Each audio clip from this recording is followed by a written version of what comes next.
dit souvent que c'est au pied du mur qu'on voit le maçon, et actuellement c'est au pied de la route du littoral qu'on essaye de trouver les bons cailloux, et pour l'instant, on ne peut pas dire que ça soit le résultat est probant. La discussion est revenue sur le tapis entre les cailloux, entre les piliers, les piles fragilisées. Quelle va être la solution pour cette route qui, au départ, devait coûter 1,6 milliard, qui va coûter sans doute bien plus? La question, c'est de savoir est-ce que cette route ira au bout et en combien de temps? C'est la question qu'on va poser dans Causement Réunionnais.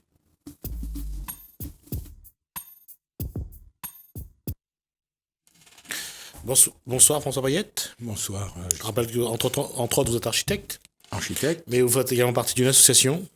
Alternative Transport Réunion, donc adhérent de la Fédération des associations d'usagers de transport. D'accord. Alors, le débat est là. Faut-il le faire en digue ou le faire en viaduc ou en galerie? C'est la discussion qu'on a eue à un moment donné. Aujourd'hui, il y a une polémique avec, entre autres, les transporteurs, puisque là, s'il n'y a pas une réponse, parce qu'on menace le maître d'ouvrage et menace d'arrêter le chantier donc en mars 2020, s'il n'y a pas une solution pour les roches massifs et non pas pour les andins, sur les roches massifs, qu'est-ce qu'il faut voir? Comment faut-il voir aujourd'hui cette situation pour qu'elle soit claire? Parce que je pense que le public commence à perdre un peu son latin, c'est-à-dire de comprendre qu'est-ce qui se passe. Alors finalement, le faire en digue, ça serait une solution. Le faire en galerie, c'est une autre solution. Le faire en viaduc, ça ne demanderait plus aucun roche massif. Comment faut-il comprendre cette équation aujourd'hui? Bon, d'abord, effectivement, la situation actuelle met en évidence que on a, dans le fond, mal planifié ce chantier, mal pensé ce chantier. Depuis l'origine, le problème de l'approvisionnement du chantier de la digue est posé. Manque de matériaux, insuffisance de carrières. Donc ça a été posé dès le départ. Les transporteurs routiers, on les comprend. Comme ils le disent dans la presse. Je vais quand même ajouter ceci. On dit, quand François Payette dit insuffisance de carrière, ça veut dire qu'aujourd'hui, il n'y a pas de loi qui dit que voilà, on peut utiliser telle carrière ou telle carrière. Il n'y a pas eu une anticipation du besoin en roche massif dans les carrières disponibles aujourd'hui. Les carrières, il y en a, mais la loi ne permet pas de les utiliser parce que on n'a pas modifié le schéma régional des carrières, on n'a pas anticipé d'autres endroits pour les roches massives. La seule chose qu'on a fait, c'est enlever les andins dans les champs pour pouvoir avoir un peu de cailloux au départ. C'est pas tout à fait ça. C'est-à-dire qu'au départ, lorsque, fin 2011, on fait l'enquête publique pour la déclaration d'utilité publique de la digue et du viaduc, le dossier présenté à l'opinion est un dossier qui identifie dans le schéma départemental des carrières de 2010, qui identifie un certain nombre de carrières comme source d'approvisionnement, à savoir à l'époque identifié à 10 millions de mètres cubes. Bon. En fait, 11,8 millions. Bon. Ça, c'est le besoin. C'est le besoin de la NRL en mètres cubes. Oui. Traduit en tonnage, en 2012, une fois que la DUP a été donnée, la déclaration d'utilité publique, par le préfet, donc en mars 2012, à ce moment-là, on estime, c'est pas nous, le maître d'ouvrage, la région, estime avec Aegis que ces 10 millions de mètres cubes nécessaires, puisqu'on prélèverait, selon eux, par la destruction de la route existante, environ 2 millions de mètres cubes, 1,8 million de mètres cubes. Donc il reste sur les besoins 10 millions de mètres cubes. Les 10 millions de mètres cubes représenteraient, selon Aegis et selon la région, 16 millions de tonnes. 16 millions de tonnes. Alors, à quel moment apparaissent ces 16 millions de tonnes? Ça apparaît à l'occasion d'un appel public d'offres. La région demande aux carriers, demande aux transporteurs de proposer des prix, donc en fonction, pour les matériaux, en fonction on va dire, du calibre des matériaux. gros enrochements, graviers, etc., en fonction du poids des matériaux. Et donc, ils font un appel d'offres sur, on va dire, on dit un contrat cadre, qui va ensuite donner lieu, à partir de l'engagement des entreprises à livrer les matériaux à un prix donné, donc qui donnera lieu par la suite, sur la base d'une estimation donc, de besoin à 16 millions de tonnes, qui donnera lieu donc à des livraisons successives et donc des marchés subséquents, ça s'appelle comme cela, subséquents, donc suivant l'offre des entreprises qui sera retenue alors. Cet appel d'offres donc n'a pas donné vraiment de bons résultats déjà à l'époque. Et donc on va se retrouver de toute manière avec des besoins qui ont été sous-estimés, puisque au fur et à mesure du chantier, on va voir le besoin en tonnage de matériaux augmenter pour atteindre plus de 20 millions de tonnes. Donc de 16, on va arriver à plus de 20 millions de tonnes. Bon, qu'est-ce qui s'est passé ? Bon, sous-estimation, on n'a pas pris en compte peut-être l'effet de la houle, on n'en sait rien. Nous, on n'a pas d'informations dans ce domaine. Moi, je pense que c'est effectivement l'effet de la houle. Alors, pour mettre en œuvre cette digue, on peut le comprendre. Il ne suffit pas d'avoir l'épiérage des terrains. Il faut, quand on place des remblais dans l'océan, il faut les bloquer à partir des gros enrochements. Et donc, sans les gros enrochements, on ne peut pas se permettre de vider, des matériaux dans l'océan. Alors, la question actuellement, c'est sur les Andins. Les transporteurs qui ont fait une conférence de presse il y a quelques jours parlent demandent à la DEAL d'alléger la loi, tout le règlement qui permet d'enlever les Andins dans les terrains agricoles. Pourquoi ? Parce qu'aujourd'hui, la question se pose, et on le voit, et pour avoir discuté avec un transporteur qui a participé donc à ces enlèvements d'Andins, c'est qu'il faut d'abord enlever les roches. Avant tout enlèvement d'Andins sur un terrain, il faut d'abord des études hydrogéologiques. Et ça, apparemment, c'est strict. Globalement, vous devez protéger la terre agricole à La Réunion. Cette terre agricole provient de la décomposition des roches superficielles et des végétaux, le cycle des végétaux. Donc ça pousse, ça meurt, c'est remplacé. Donc c'est cette terre riche en matériaux organiques qui fait la terre riche en sels minéraux et en matériaux organiques de La Réunion. Si on enlève les enrochements, les pierres, évidemment, ça décompresse la terre. Et la terre va être délavée, pour finalement laisser émerger seulement on va dire un sol minéral qui n'est plus du tout fertile. J'allais dire sédimentaire, mais bon. C'est pas sédimentaire au sens où ça n'est pas un dépôt successif. D'accord.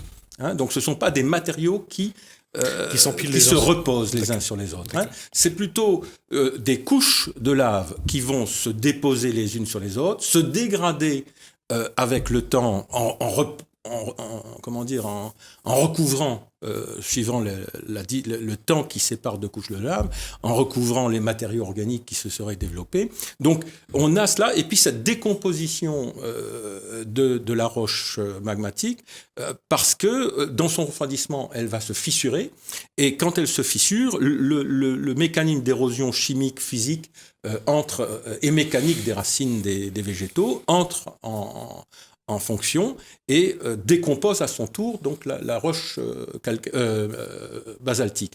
C'est pour ça qu'on voit effectivement dans les couches de La Réunion, surtout dans l'Est, on le voit très très bien, mais même dans l'Ouest, c'est-à-dire on a une grosse couche de terre qui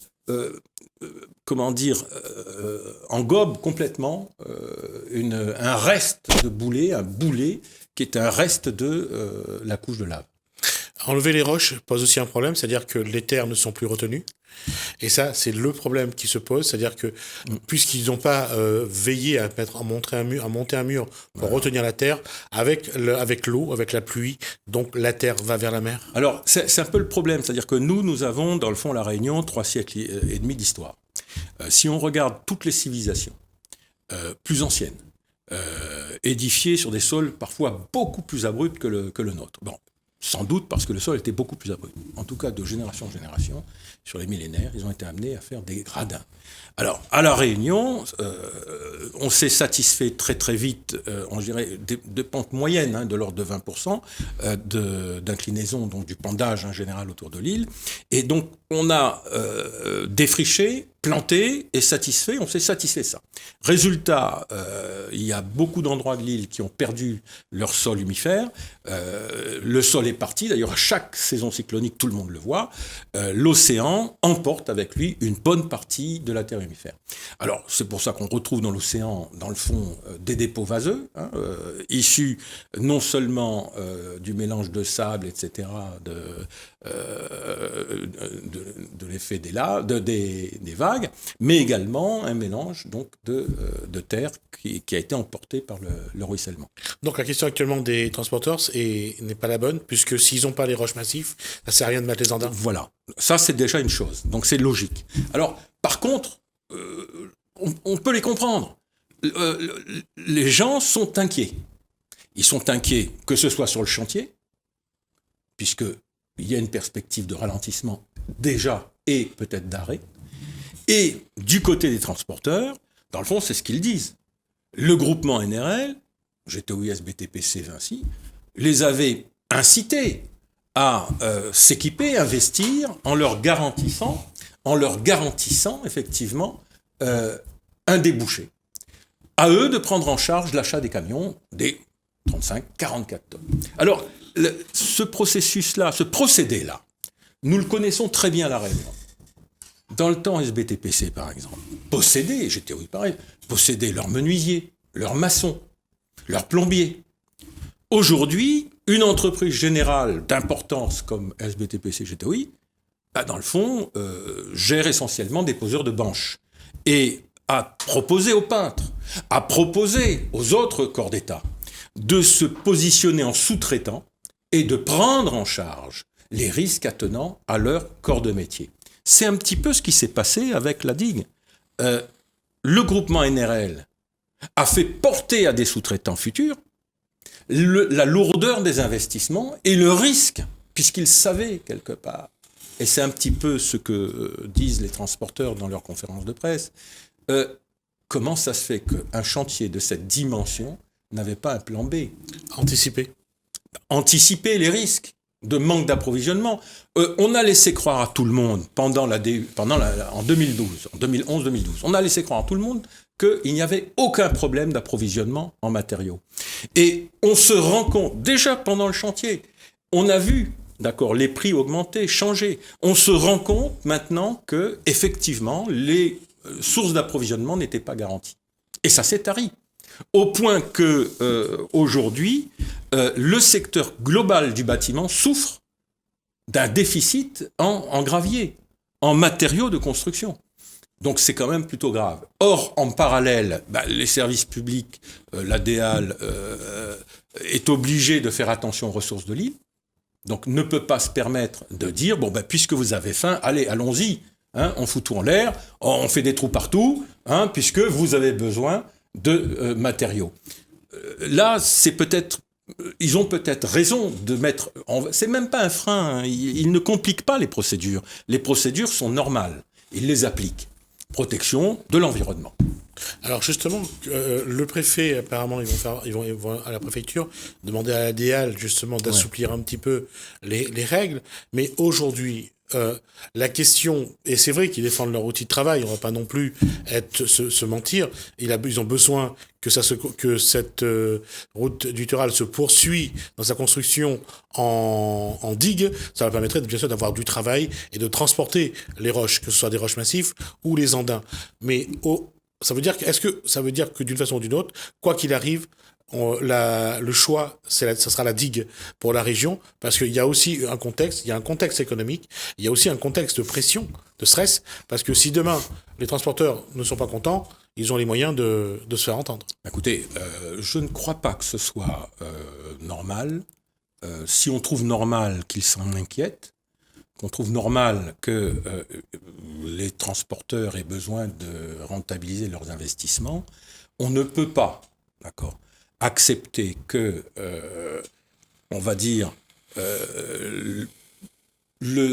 cette exigence de quelques entreprises se fasse au détriment des ressources naturelles de l'île, puisque manifestement, ces ressources ont été mal évaluées et qu'on épuise trop vite les ressources de l'île pour l'avenir, pour les générations futures. On ne peut pas non plus faire le chantage à l'emploi, dans la mesure où on peut créer l'emploi autrement, d'accord, qu'en entravant le bien-être des riverains de carrière, de la population, on va dire des automobilistes sur les routes qui risquent leur vie aussi, avec un afflux excessif de camions. Est-ce qu'on peut créer des emplois autrement ? Ben écoutez, c'est Girardin, moi je n'invente rien. Girardin qui rappelle que effectivement, on a construit seulement 50% du marché de bâtiments qui avait été prévu. Prévu 5000 logements, on n'en aurait réalisé que 2005. Alors effectivement, là on est, mais c'est pas la première fois, on est en dessous de notre capacité de production et ce qui conduit à la crise actuelle du BTP. Rappelez-vous, à une époque, on a parlé de quasiment 10 000 emplois de perdus. Donc, on doit relancer le bâtiment. Créer des emplois, à notre sens, c'est d'abord par le bâtiment. Il va falloir relancer le bâtiment pour satisfaire, d'accord, le besoin, le manque de logement. Donc ça, c'est urgent. Le gouvernement le propose, on l'attend sur ce terrain-là. Les entreprises, les transporteurs, écoutez, il y a à transporter pour le bâtiment, c'est pas un problème. Donc qu'ils se battent d'abord sur ce terrain-là. On a besoin de transporteurs, on a besoin de gens du bâtiment, mais il faut remettre les gens au travail dans le secteur du bâtiment. La digue, bon Dieu, il va falloir attendre. Et peut-être c'est l'occasion de prendre le temps, là, il prévoit que d'ici mars, s'ils n'ont pas de réponse de 4 mois, je ne les vois pas, d'ailleurs ils le disent eux-mêmes, ils ne voient pas comment on pourrait débloquer la situation de Bois-Blanc contre l'avis, dans le fond, de la population et des 3 maires. Il y a quand même 3 communes dont les maires et conseils municipaux sont hostiles à l'ouverture de Bois-Blanc. Et puis, vous avez quand même, il y a eu de nombreuses manifestations de la population contre l'ouverture de cette carrière. Sur des tas de motifs. C'est pas uniquement des gens qui disent faites le trou chez le voisin, pas chez moi. Ce sont des gens qui sont aussi sensibles à la préservation de notre patrimoine. Patrimoine naturel et patrimoine pour l'avenir de nos enfants. Donc, c'est l'occasion de mettre ce projet sous le coude, trouver une autre solution. Déjà, raccorder le viaduc existant aux 2 extrémités. Grande Chaloupe, Saint-Denis. Au moins, on continue le chantier là-dessus. On termine ce viaduc. Sur la partie digue, moi je dirais à mettre de côté. Ça pose trop de problèmes. Donc il vaut mieux, au contraire, d'ailleurs j'étais au ISBTPC Vinci, le groupement NRL, leur aurait dit qu'à compter de mars, je vous le rappelle, ce sont les élections municipales. Alors bon, ils veulent laisser sans doute un espoir jusqu'aux élections municipales pour qu'il n'y ait pas de problèmes sociaux. Bon, ça, c'est une hypothèse. Mais enfin, à partir de mars, s'il n'y a pas d'ouverture de carrière, ils pensent suspendre pendant un an et demi, 2 ans, toute activité. Bon. Il vaut mieux utiliser ce temps pour réorienter peut-être l'activité vers le bâtiment et réfléchir à la manière dont on va poursuivre la NRL. Bon, nous avons proposé de le faire sous galerie. Donc ça, on aura l'occasion, si c'est nécessaire, on peut le faire même aujourd'hui, donc réfléchir un petit peu mieux à la manière dont une solution de galerie pourrait justement donner plus de travail. Je vous fais remarquer que la galerie ne nécessiterait pas de procédures compliquées. La galerie se réalise en fait dans l'emprise de la route nationale actuelle. Il n'y a pas d'occupation temporaire du domaine public maritime, comme avec le viaduc, comme ce serait nécessaire pour prolonger le viaduc. Il n'y a pas non plus de convention de gestion à signer avec l'État pour remblayer l'océan et faire une digue, comme c'est le cas dans le projet de digue actuel. Donc l'État dispose du terrain, il maîtrise le foncier, on peut très vite engager un chantier, d'accord, pour faire cette route sur galerie, sous galerie, sachant que ça ne compromet pas la circulation. C'est un projet qui peut être phasé très facilement. On peut réaliser le chantier sous galerie dans un premier temps, pendant que le trafic se poursuit, donc en le prenant par les deux extrémités, Saint-Denis la Possession, en fait c'est la Grande Chaloupe la Possession, et garder la circulation sur les deux voies actuelles. Ensuite, une fois qu'on aura basculé la circulation du sens Possession Saint-Denis sous la galerie, eh bien il sera possible de libérer les deux voies côté montagne actuelles pour faire la deuxième partie du chantier, qui est la protection sous des portiques avec filets. Bon. Donc ça, c'est tout à fait possible.